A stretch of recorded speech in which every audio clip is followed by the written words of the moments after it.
Y otro caso muy relevante, Efra, es Odebrecht, ¿no? Que incluso el presidente lo ha mencionado, pero primero quisiera que nos explicaras qué es Odebrecht de manera también muy sintética, porque eso también es una investigación de años, pero para que nuestro público sepa de qué estamos hablando. Claro, cuando hablamos de Odebrecht, hablamos de una trama de corrupción de América Latina, ¿no? Que se revela a partir de 2014 y que tiene que ver con una empresa constructora, Odebrecht, brasileña, y que tenía un departamento para sobornar a servidores públicos de distintos países justo con la finalidad de obtener contratos en estos países. México fue uno de ellos, ¿no?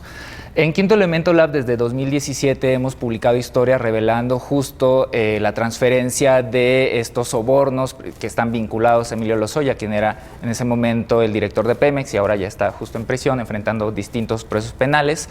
Y en el paso de los años han salido más historias como satelitales que vinculan a Pemex con alguna empresa y que luego brincan a Odebrecht, ¿no? Entonces ahí la trama de corrupción continúa, el grado de impunidad, como decía también Manu, en el caso de la estafa maestra, pues es absoluto prácticamente, y el dinero que se desfalcó al erario público, que es de más de 24 millones de dólares, lo que se ha estimado a partir de las investigaciones periodísticas, pues todavía no sabemos muy bien en dónde está realmente.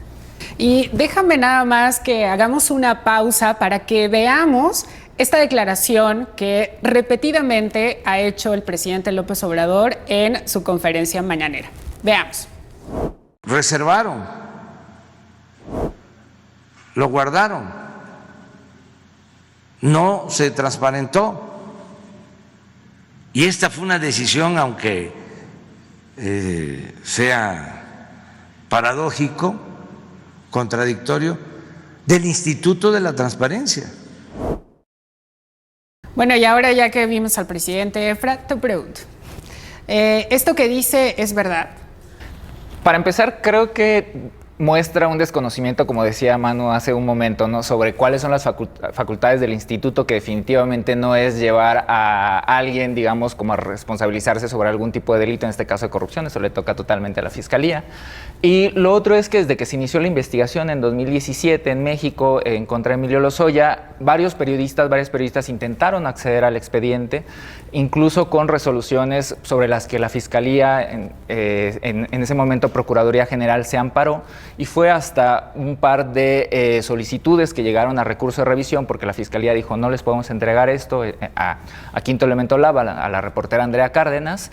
En algún momento se dijo la Fiscalía, bueno, sí te lo voy a entregar, pero tienes que pagar 1.7 millones de pesos por las copias de todo el expediente, lo cual obviamente no íbamos a poder hacer. Claro, ¿quién tiene 1.7 millones para pagarlos por papeles, no? Entonces de repente la Fiscalía aparentemente dijo, bueno, ya no va a pelear en tribunales, voy a poner esta barrera que es económica y seguramente nadie va a poder acceder a la información. Y ahí fue súper importante impugnar esta respuesta ante el Instituto Nacional, que determinó que por ser un caso de interés público, además vinculado a una trama de corrupción, no solo debía ser efectivamente público, una versión pública del expediente que todo el mundo pueda acceder, sino también gratuita.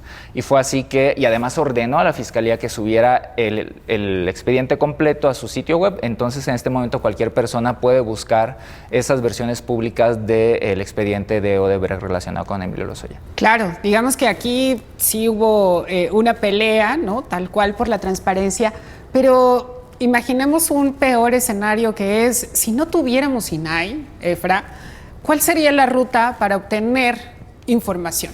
El instituto lleva 20 años, nuestro sistema mexicano de transparencia lleva 2 décadas y se ha fortalecido muchísimo. Entonces de repente nos cuesta imaginar cómo era el periodismo antes, ¿no? Incluso digo, algunas no ejercíamos en ese momento, no trabajábamos en esto, éramos muy jóvenes, por ejemplo, y pues mucho se basaba en filtraciones, y de repente quien tenía las filtraciones es que tenía una buena relación probablemente con algún servidor público, y entonces sabíamos solo lo que alguien quería que supiéramos, ¿no?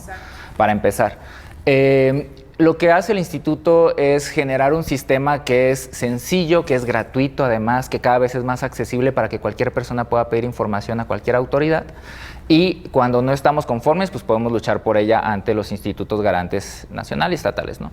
Si no tuviéramos eso, si fuéramos una oficina y le dijéramos con un escrito, quiero saber, no sé, los contratos anexos tal, qué se entregó y qué no, pues igual y no nos responden, ¿no? No hay ninguna certeza de que nos respondan la información que queremos. Y lo que tendríamos que hacer es irnos a un juicio de amparo, diciendo que nos están negando el derecho al acceso a la información pública, y digamos hacer una demanda de amparo es muy difícil. Si hacer una petición de repente puede ser un poco complicada, hacer una demanda de amparo prácticamente requieres un abogado o una abogada, y el proceso puede tardar hasta 6, 8 o más de un año. Claro, no, es que... y por ejemplo, Manu, también otro de los argumentos es... El instituto cuesta mucho, ¿no? Son 1,000 millones de pesos, pero en realidad esos 1,000 millones de pesos solo significarían que cada mexicano estuviera aportando 7 pesos al año. Eso es lo que nos cuesta el instituto, me parece que no es tanto, ¿no? 7 pesos es un peso más del pasaje de Metrobús, ¿no? Por ejemplo. ¿Cuál sería el costo, en realidad, Manu? ¿Cuál sería el costo de no tener un organismo como este y ejercer nuestros derechos de acceso a la información? Justo te iba a decir eso, ¿no? O sea, si 1,000 millones, ok, mucho, poco, comparado con qué, pero como decía antes, seguramente es perfectible todo es revisable, pero el derecho a saber, ¿no? Como bien dice tu programa, creo que vale mucho más que eso. El no contar con eso no solamente sería un grave problema para el periodismo, es que se tiene que entender muy bien, no es para los periodistas de que se quejan porque... No, es un gran problema para la sociedad, porque nosotros somos los que le brindamos esa información a la sociedad, incluso la sociedad es la que también podría acceder por su cuenta sin el filtro de los periodistas a la información. Entonces, el precio, el costo de no contar con eso sería muy, muy elevado para el país y sería un gran retroceso. Exacto. Pues... Perdone, Fran. Sí, ahí quisiera también agregar el tema de lo que determina el Instituto Nacional cuando impugnamos, cuando no estamos de acuerdo con las respuestas, ¿no?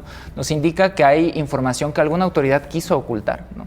O sea, esa es, creo yo, la valía principal del trabajo, de una parte del trabajo del instituto, que si no hubiera, no habría quien nos ayudara o fuera un árbitro y de repente le dijera a la autoridad eso que tú quisiste ocultar, y entonces hay una intención allá, tiene que ser pública. Así es, exactamente. Todo dependería del gobierno de turno, ¿no? Si te quieren dar o no la información, y no tendríamos un árbitro neutral. Como fue hace 20 años, ¿no? Sí. Exacto. Bueno, pues el tiempo en televisión siempre es un verdugo, pero muchísimas gracias por su tiempo y sobre todo por compartirnos su experiencia y por su trabajo.